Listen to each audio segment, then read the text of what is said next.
오늘은 3월의 세 번째 주일이면서 사순절의 세 번째 주일입니다. 우리를 불러 예배하게 하신 하나님 앞에 믿음으로 나아가는 복된 시간이 되었으면 좋겠습니다. 우리 다 함께 기도하시겠습니다.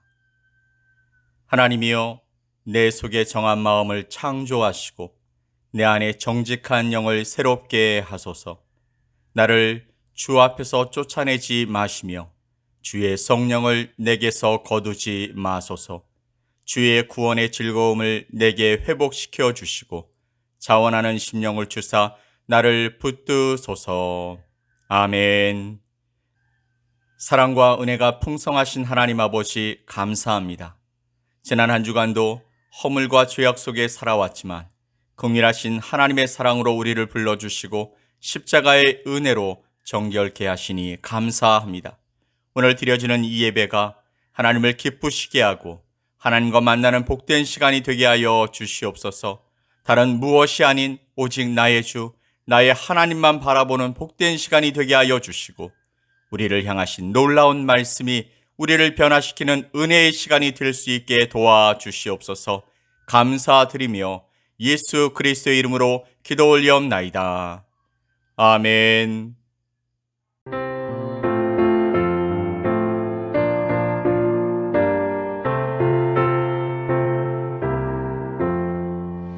천지에 있는 이름 주 귀하고 높은 이름 주 나시기 전 지으신 우주의 이름 예수 주 앞에 내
재앙이 끝이 나고 사망의 그늘이 너와 내 앞에 둘리며 나이오네. 오라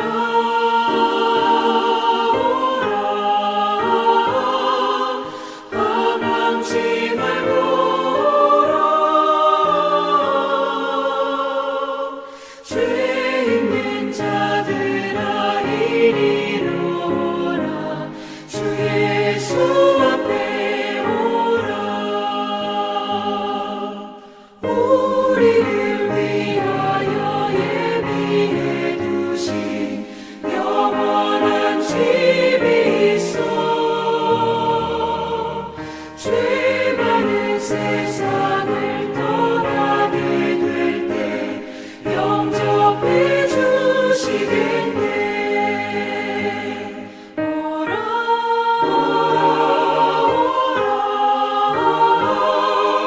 도망치 말고 오라. 죄 있는 자들아 이리로 오라. 주 예수 앞에 오라.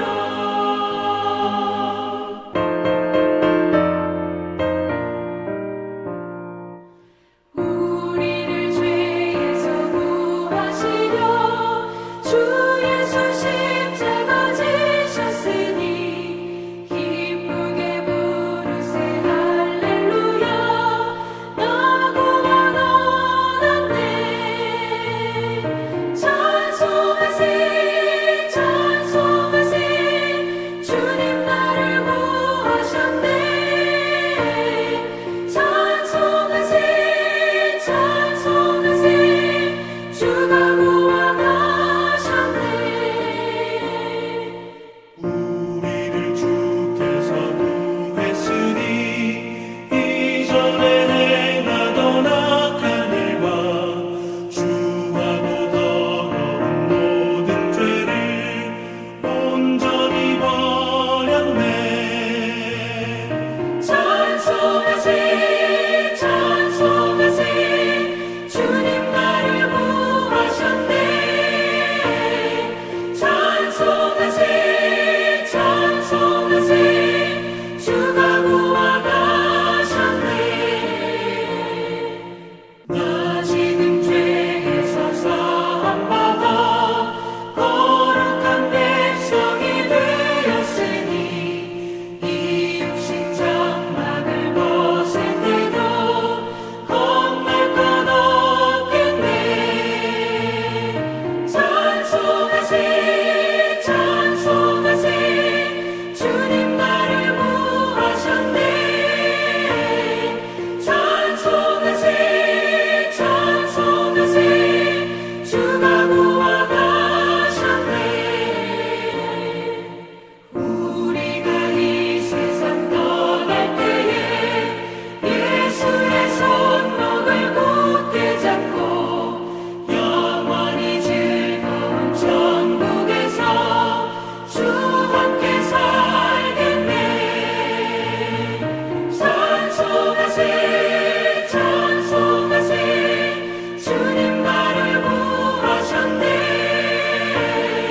찬송하세 찬송하세 주가 구원하셨네.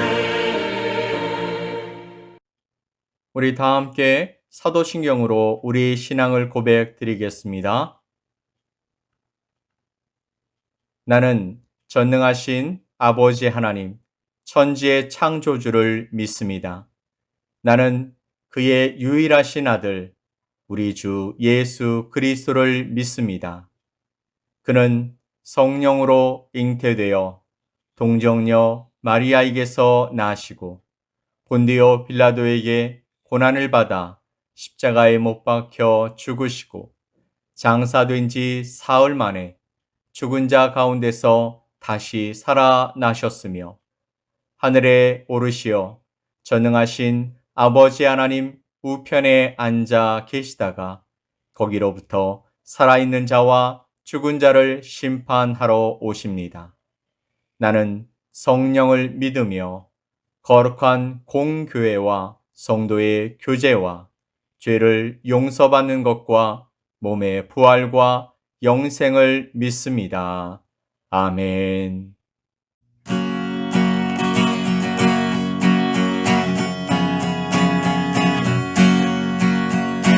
전능왕 오셔서 주 이름 찬송케 하옵소서. 영광과 권능의 성부여 오셔서 우리를 다스려 주옵소서. 항생한 성자여 오셔서 기도를 들으소서. 택하신 백성들 복 내려주시고 거룩한 마음을 주옵소서. 위로의 주 성령 오셔서 큰 증거 주옵소서. 전능한 주시여 학사람 맘에서 떠나지 마시고 계십소서.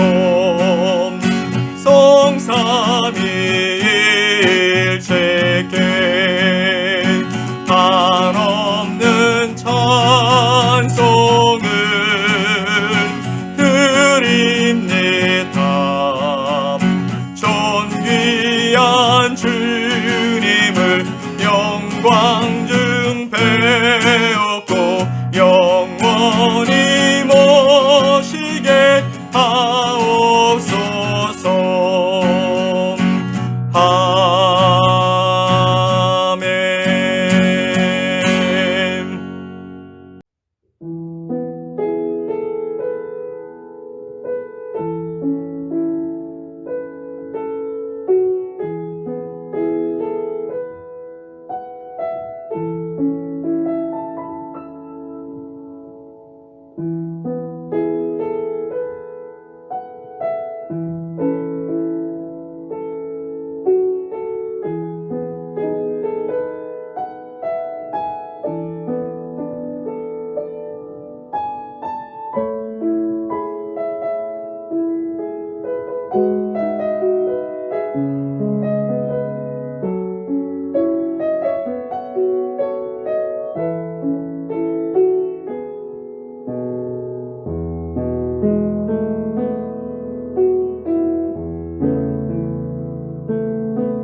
오늘 함께 보실 하나님의 말씀은 마태복음 16장 21절로 28절 말씀입니다. 마태복음 16장 21절로 28절 말씀을 우리 함께 보겠습니다. 이때로부터 예수 그리스도께서 자기가 예루살렘에 올라가 장로들과 대제사장들과 서기관들에게 많은 고난을 받고 죽임을 당하고 제3일에 살아나야 할 것을 제자들에게 비로소 나타내시니 베드로가 예수를 붙들고 항변하여 이르되 주여 그리 마옵소서 이 일이 결코 주께 미치지 아니하리이다. 예수께서 돌이키시며 베드로에게 이르시되 사탄아 내 뒤로 물러가라. 너는 나를 넘어지게 하는 자로다. 네가 하나님의 일을 생각하지 아니하고 도리어 사람의 일을 생각하는도다 하시고 이에 예수께서 제자들에게 이르시되 누구든지 나를 따라오려거든 자기를 부인하고 자기 십자가를 지고 나를 따를 것이니라. 누구든지 제 목숨을 구원하고자 하면 잃을 것이요 누구든지 나를 위하여 제 목숨을 잃으면 찾으리라. 사람이 만일 온 천하를 얻고도 제 목숨을 잃으면 무엇이 유익하리요? 사람이 무엇을 주고 제 목숨과 바꾸겠느냐? 인자가 아버지의 영광으로 그 천사들과 함께 오리니 그때에 각 사람이 행한 대로 갚으리라. 진실로 너희에게 이르노니 여기 서 있는 사람 중에 죽기 전에 인자가 그 왕권을 가지고 오는 것을 볼 자들도 있느니라. 아멘. 오늘은 사순절의 세 번째 주일입니다. 오늘의 말씀은 마태복음 16장에 예수님께서 제자들에게 순환을 예고하신 장면을 우리 함께 나누겠습니다. 예수님은 자신에게 닥칠 운명에 관하여 제자들에게 몇 번에 걸쳐서 예고하셨습니다. 오늘 설교 본문의 앞 구절도 그 중에 하나이죠. 예수님께서 곧 예루살렘으로 올라가게 될 텐데 거기서 백성의 장로들과 또 대제사장들과 서기관들에게 많은 고난을 당하고 또 죽임을 당한 뒤에 3일 만에 살아날 것이라고 말씀해 주셨습니다. 그런데 그 말씀을 들은 베드로는 그런 일은 결코 일어날 수 없다라고 강변했습니다. 사실 베드로의 반응이 좀 과해 보입니다. 예수님께서 고난받고 죽임 당하는 일은 당연히 말려야 하겠지만 제3일에 살아나야 할 것이라고 분명히 말씀하셨으니까 아멘으로 받아들이면 될 일 아닐까요? 물론 예수님께서 고난당하시는 것이 안타깝지만 죽음으로 끝나는 것이 아니라고 말씀하셨고 다시 살아나신다라는 그 말씀은 죽음보다도 더 강력한 기적의 역사이기 때문에 베드로가 한 행동은 이상할 수 있다라는 것입니다. 그런데 예수님께서 3일 만에 다시 살아난다라는 이 말씀은 호세아서 6장 2절 말씀에 근거한 것이죠. 여호와께서 이틀 후에 우리를 살리시며 셋째 날에 우리를 일으키시리니 우리가 그의 앞에서 살리라. 아멘. 여기서 이틀 후와 셋째 날은 고대 이스라엘 사람들이 흔히 사용하는 관용어입니다. 우리식으로 말하면 2, 3일 후라는 표현과 같은 것이죠. 베드로는 호세아서 6장 2절 말씀에 해당되어지는 예수님의 이 말씀을 실제로 부활로 인식하지 못한 것입니다. 단순히 하나님께서 포악한 이스라엘을 여전히 사랑해 주신다라는 뜻으로 받아들였던 것이죠. 그래서 그는 예루살렘에서 일어날 예수님의 사건을 강력하게 거부했던 것입니다. 그런데 예수님은 그런 베드로를 크게 나무라셨죠.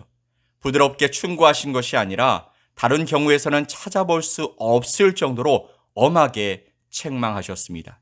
23절 말씀을 보면 예수께서 돌이키시며 베드로에게 이르시되 사탄아 내 뒤로 물러가라. 너는 나를 넘어지게 하는 자로다. 네가 하나님의 일을 생각하지 아니하고 도리어 사람의 일을 생각하는도다 하시고 아멘.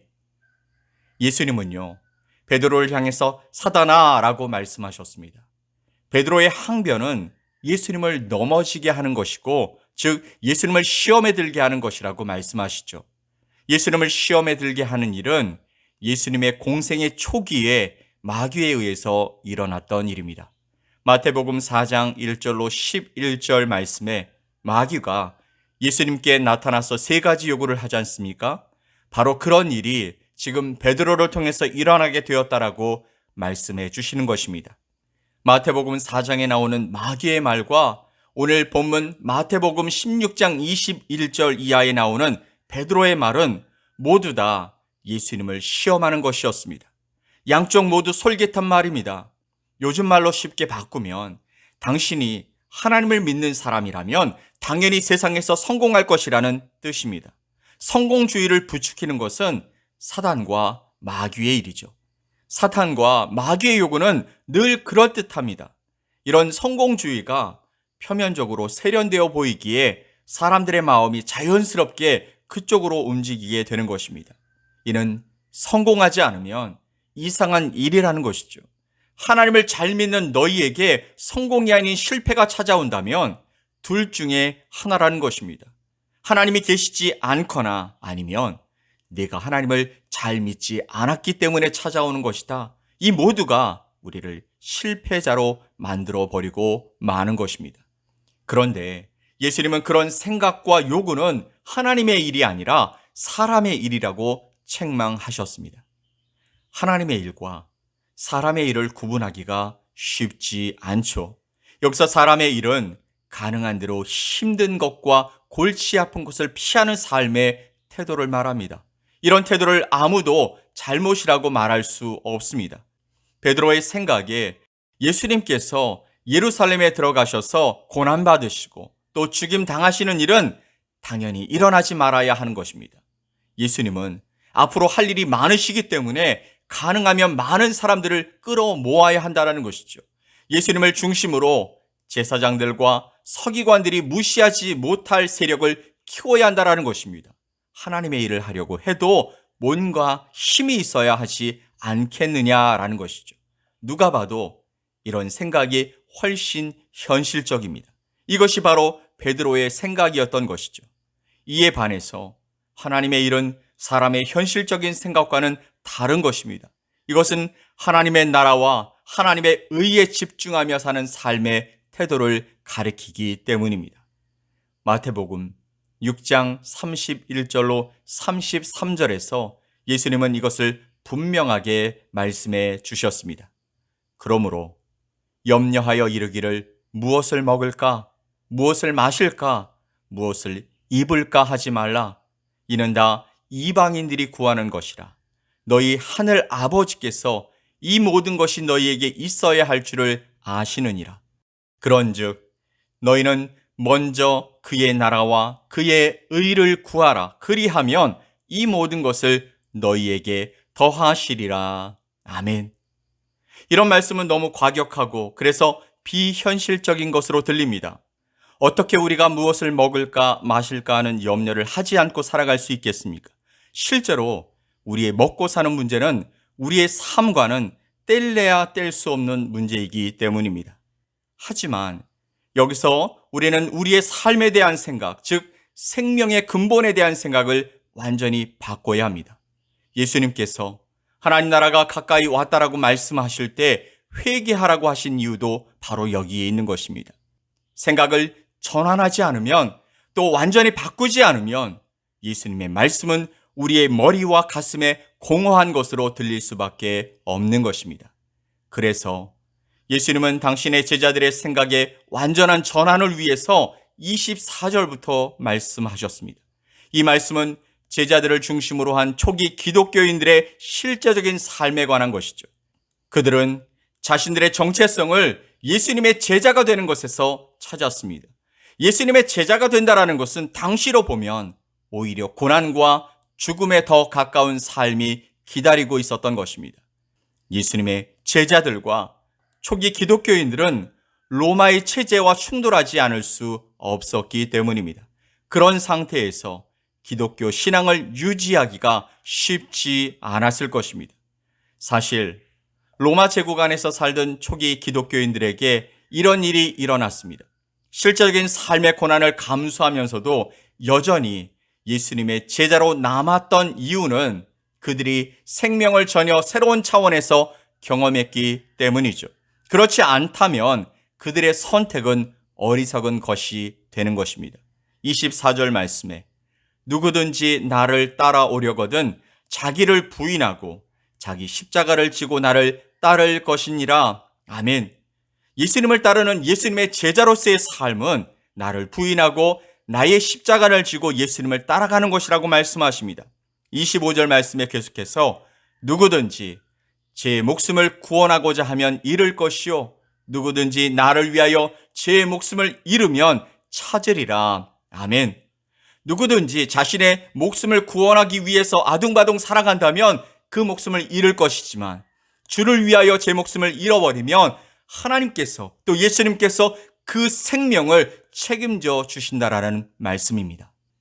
다시 확실하게 짚어둬야 할 사실이 있습니다. 예수님의 제자로 산다고 해서 모두가 행복하고 성공하는 인생으로 사는 것이 아니라는 것이죠. 스펙이 쌓여가는 것도 아니고 무병장수하는 것도 아닙니다. 실제적으로는 오히려 손해를 보며 사는 경우가 더 많은 것이죠. 우리가 따르는 예수님의 삶 자체가 고난과 십자가였으니 더 이상 설명할 필요도 없습니다. 예수님께서 당한 십자가의 죽음은 실제로 삶이 파괴되는 것만이 아니라 하나님으로부터 버림받는 것이었습니다. 그래서 예수님도 가능하면 그런 삶을 피해보려고 하나님 앞에 간절히 기도했던 것입니다. 실제적으로 십자가의 죽음 자체는 생명이 아닌 것이죠.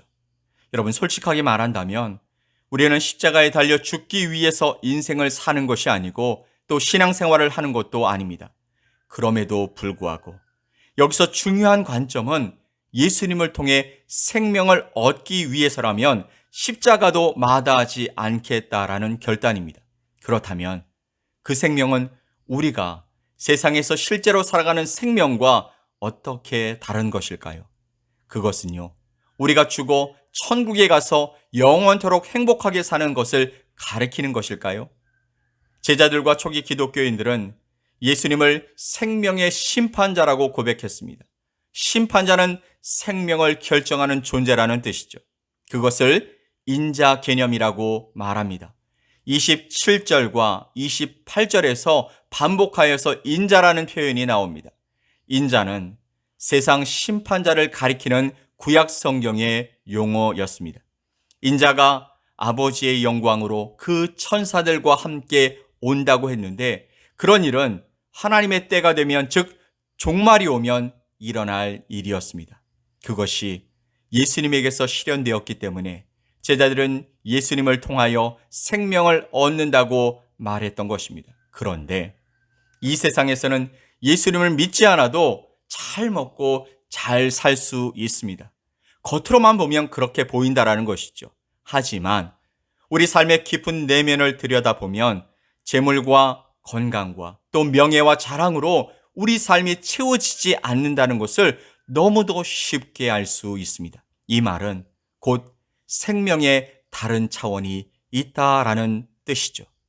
예수님은 30대 초반의 나이로 십자가에서 처형당하셨고 예수님께 십자가형을 내리는 빌라도는 늙음아까지 잘 먹고 잘 살다가 죽었습니다.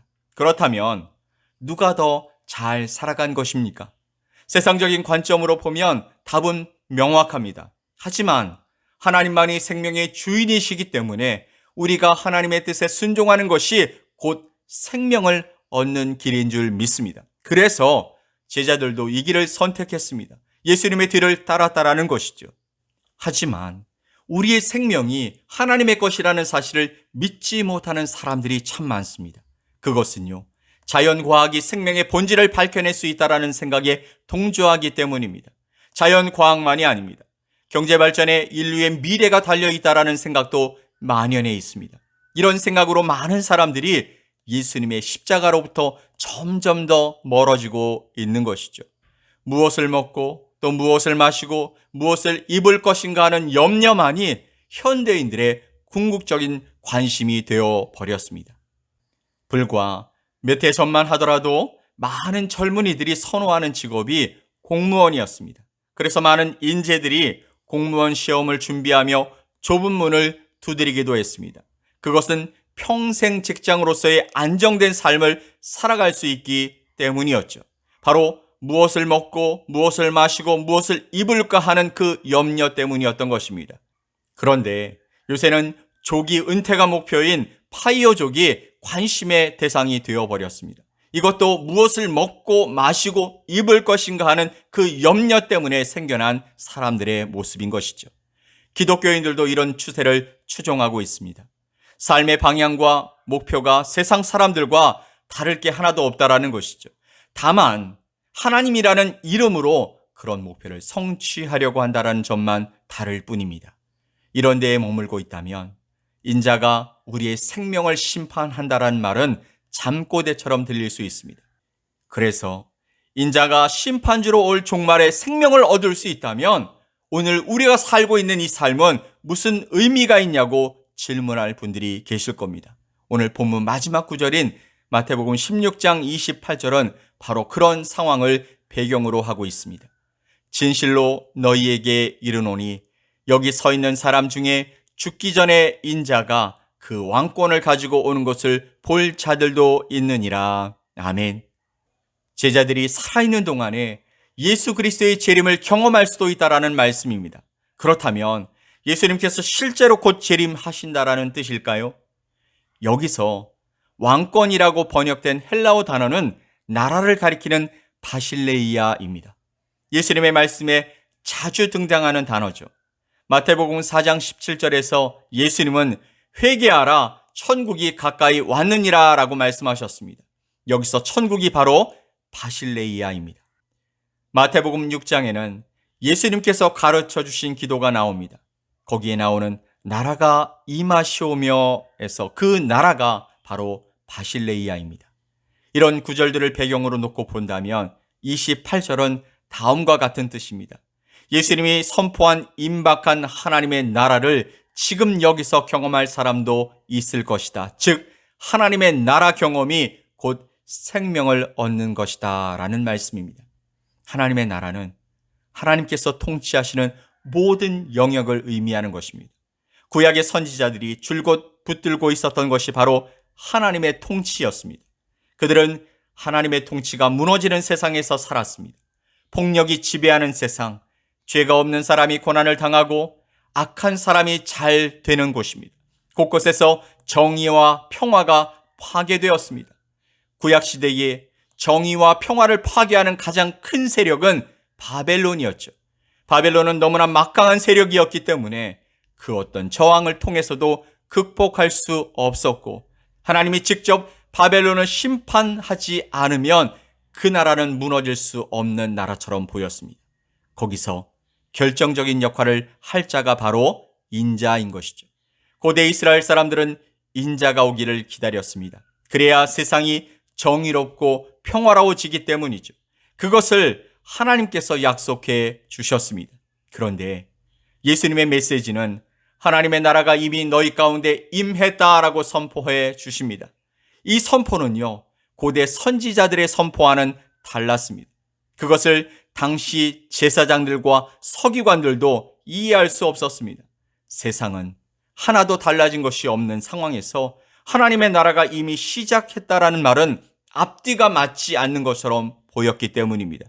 하나님의 나라가 임했다면 세상의 불의와 고난이 해결되어야 했는데 아직 그들은 압제와 불의와 고난의 삶을 살고 있었기 때문입니다. 도대체 누가 옳은 것일까요? 예수님의 말씀처럼 하나님의 나라가 실제로 이미 여기서 시작되었을까요? 그래서 그걸 받아들이기만 한다면 마지막 심판의 순간이 오기 전인 지금 여기서 생명을 얻은 것이라고 말할 수 있는 것일까요? 예수님께서 말씀하신 이 말씀에 대한 이해가 오늘 우리 모두에게 필요한 것입니다. 여전히 로마 제국이 강압적으로 지배하고 있던 시대에 하나님의 나라가 이미 임했다고 예수님이 말씀하신 그 근거는 하나님의 나라는 세상의 정치와 경제와 사회에 의해서 제한받지 않기 때문입니다. 하나님의 나라의 임재를 바라보는 사람은 아무리 암울한 현실 앞에서도 자유와 평화를 누릴 수 있기 때문이죠. 왜냐하면 하나님의 통치는 전혀 새로운 차원에서 우리의 삶에 개입하고 있기 때문입니다. 그래서 예수님은 성전에서 벌어지는 상거래를 비판할 수밖에 없었으며 바리새인들의 위선을 고발했고 세리와 죄인들을 멀리하라는 율법에 저항해서 그들의 친구로 위로자로 함께 하셨던 겁니다. 예수님은 병든 자를 치유하시고 귀신 들린 자에게 자유와 해방을, 또 굶주린 자들에게 육의 양식과 더불어 영혼의 양식을 더하여 주셨습니다.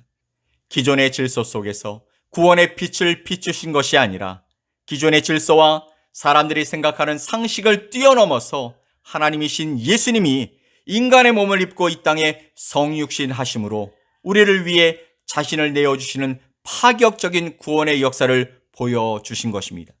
하나님의 나라는 하나님이 처음 세상을 창조하신 그 이전부터 존재했지만 우리들의 삶의 현장으로 들어와서 구체적으로 나타내신 것이 바로 예수님께서 이 땅에 오신 그때부터였던 것이죠.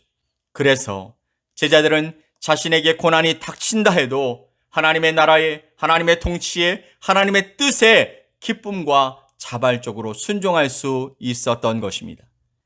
예수님은 당신이 예고하신 그대로 예루살렘에서 체포당하셨고 신문당하신 뒤에 십자가에서 죽으셨습니다. 그리고 3일 만에 죽은 자들로부터 다시 살아나신 것이죠. 제자들은 바로 이 예수 그리스도를 통해서 이미 여기에 와 있는 하나님의 통치를, 또 하나님의 생명을 경험할 수 있었고, 그래서 예수님처럼 자기의 십자가를 지고 묵묵히 그 땅에서 예수님을 따르며 살아갈 수 있었던 것입니다. 사랑하는 성도 여러분, 우리는 십자가의 고난을 생각하면 뭔가 불편합니다. 내 삶 속에 예수님이 겪으셨던 그 고난, 또 믿음으로 살아갔던 제자들이 받았던 그런 삶을 살게 되지는 않을까 걱정하며 살아가기도 합니다. 그러나 여러분, 너무 걱정하지 마십시오. 예수님은 제자들에게 예수님 당신과 똑같은 십자가를 지라고 말씀하지 않으셨고 각자 자기의 십자가를 지라고 말씀해 주셨습니다. 그러므로 우리는 가정이나 교회나 세상에서 각자가 감당할 만한 십자가를 지면 되는 것입니다. 그러나 고난이 없는 영광은 존재하지 않습니다. 예수님도 영광만을 위해 이 땅에 오시지 않으셨습니다. 영광을 얻기 위해 자신을 내어주시는 십자가를 기꺼이 짊어지셨습니다. 오늘 그리고 이 한 주간, 더 나아가 주님이 우리를 부르시는 그 순간까지 우리들도 예수님이 주신 고난의 길을, 나에게 주어진 십자가를 지고 영광의 길을 소망하며 묵묵히 나아갔으면 좋겠습니다. 그것이 우리에게 주시는 하나님의 승리의 길인 줄 믿습니다. 아멘. 우리 함께 기도합시다. 우리를 위해 높고 존귀한 자리를 내려놓으시고 낮은 자리로 내려와 함께 해주신 예수님 감사합니다. 십자가를 통해 구원의 길을 여시고 우리를 또한 그곳에 초대해 주셔서 감사합니다. 이 놀라운 사랑을 기억하고 우리도 우리 삶의 자리에서 주님이 주신 나의 십자가를 기쁨으로 지고 감사함으로 나아갈 수 있게 하여 주시옵소서.